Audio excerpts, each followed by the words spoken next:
శ్రీకృష్ణుడు.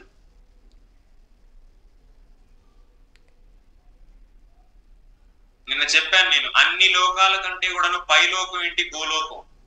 ఆ లోకంలో ఎవరు విరాజమానమై ఉంటారు? సాక్షాత్తు శ్రీకృష్ణ భగవానుడు, బ్రజేంద్ర నందనుడు, యశోదానందనుడు, శ్రీకృష్ణ భగవానుడు.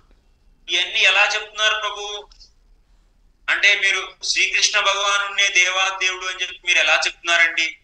దాని ప్రమాణాలు ఏంటి? దానికి మేము ఎలా నమ్మాలి దాన్ని అని చెప్పి మీరు అడగొచ్చు. కానీ వీటన్నిటికి సంబంధించినటువంటి వివరాలని శ్రీమద్ భాగవతంలో మనకి సుఖదేవ్ గోస్వామి, పరీక్షిత్ మహారాజు చెప్తారు. స్టార్టింగ్ లోనే మనం చూస్తాం, సూత గోస్వామి సౌనకాదృశుల మధ్య యొక్క సంభాషణలో ఏతే చాంశ కళాపుంష కృష్ణస్తు భగవాన్ స్వయం ఇంద్రారి వ్యాకులం లోకం నృడయంతే యుగే యుగే. ఆ 3వ అధ్యాయంలో, ప్రథమ స్కందం 3వ అధ్యాయంలో సూత గోస్వామి అనేక అవతారాల గురించి చెప్పి, ఈ అన్ని అవతారాలకు కూడాను కారకుడు ఒక్కడే, అది శ్రీకృష్ణ భగవానుడు. ఆయనే ఈ కారణాన్వసాయ విష్ణువు కూడా కారకుడు. అదే విధంగా ఈ ఎన్ని అవతారాలు అయితే ఉన్నాయో, గుణ అవతారాలు, లీలా అవతారాలు, మన్వంతర అవతారాలు, యుగ అవతారాలు, సో విభూతులు, అలా ఎన్ని రకాలైతే కళా అవతారాలు, ఇలా ఎన్ని అవతారాలు ఉన్నాయో అన్ని అవతారాలకు కూడాను మూల బీజం, మూలం, కారణం, మూల కారణం కృష్ణ. ఏతే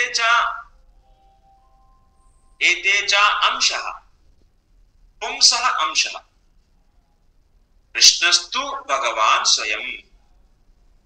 అంటే అక్కడ చాలా వివరణాత్మకమైనటువంటి చర్చ జరుగుతుంది.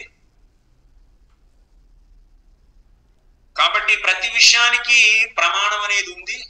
సమయం వచ్చినప్పుడు మనందరికీ అవి తెలుస్తాయి. సో ఈ విధంగా మనం ప్రతి విషయాన్ని క్షుణ్ణంగా తెలుసుకుంటూ మన యొక్క సందేహాలను గనక మనం నివృత్తపరచుకోగలిగితే, అటువంటి వ్యక్తి యొక్క హృదయంలో దృఢమైనటువంటి శ్రద్ధ ఏర్పడుతుంది భగవంతుడి పట్ల. అటువంటి దృఢమైనటువంటి శ్రద్ధ స్థిరమైనటువంటి సాధన భక్తి చేయడానికి ఎంతో అవసరం. దృఢమైనటువంటి శ్రద్ధ, స్థిరమైనటువంటి సాధన భక్తి గుర్తుపెట్టుకోవాలి మీరు. అయ్యా కొంతమంది అంటా ఉంటారు, ఇవన్నీ ఎందుకయ్యా ఈ వేణుగోపాల్ చెప్పేటువంటి ఎన్ని విషయాలు మనం ఇంతగా ఏకాగ్రత పెట్టి చదవాలా, నేర్చుకోవాలా, వినాలా, అవసరమా అని. ఎంతో అవసరం. ఎందుకు?